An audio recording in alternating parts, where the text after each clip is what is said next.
हारून रशीद ना अपने महल की छत पे टहल रहा था, सबसे ऊपर वाले चौबारे पर। नीचे से हजरत बहलोल दाना गुजर रहे थे। ऊपर उसके साथ सिपाही भी थे, गनमैन भी थे। उसने कहा, ये बाबा तो जरा ऊपर उठाओ।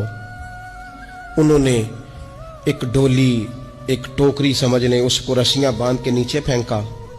नीचे जो सिपाही थे उनको कहा कि ये बाबा जी को पकड़ के इसमें बिठाओ। उन्होंने जबरन थामा बाबा जी को, उसमें डाला। ऊपर वालों ने खींच लिया। 2-3 मिनट लगे। हारून रशीद के सामने हजरत बहलोल दाना पहुंच गए तो थोड़े नाराज भी हुए कि ये कोई तरीका तो नहीं ना बुलाने का।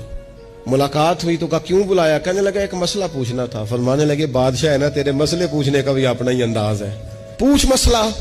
कहने लगा, बाबा पूछना था कि आप अल्लाह तक कैसे पहुंचे?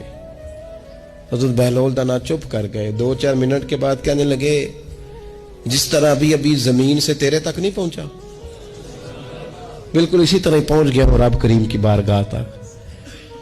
और वो भी जो उसने करम फरमाया है, वरना मैं तो नहीं समझता कि मैं पहुंच गया, वो भी अगर तेरी खुशगुमानी है। तो हारून रशीद कहने लगा, मुझे समझ नहीं आई। फरमाने लगे, तो बादशाह जो है, इतनी जल्दी कैसे समझ में आएगी तुझे बात? फरमाने लगे, अगर मैं तुझसे मिलना चाहता ना तो मैं एक दरखास्त लिखता, फिर किसी वजीर से सिफारशी साइन कराता, फिर वो जमा कराता, फिर मुझे टाइम मिलता कि फलां दिन फलां तारीख फलां टाइम आ जाना, फिर आके मैं लाइन में लगता।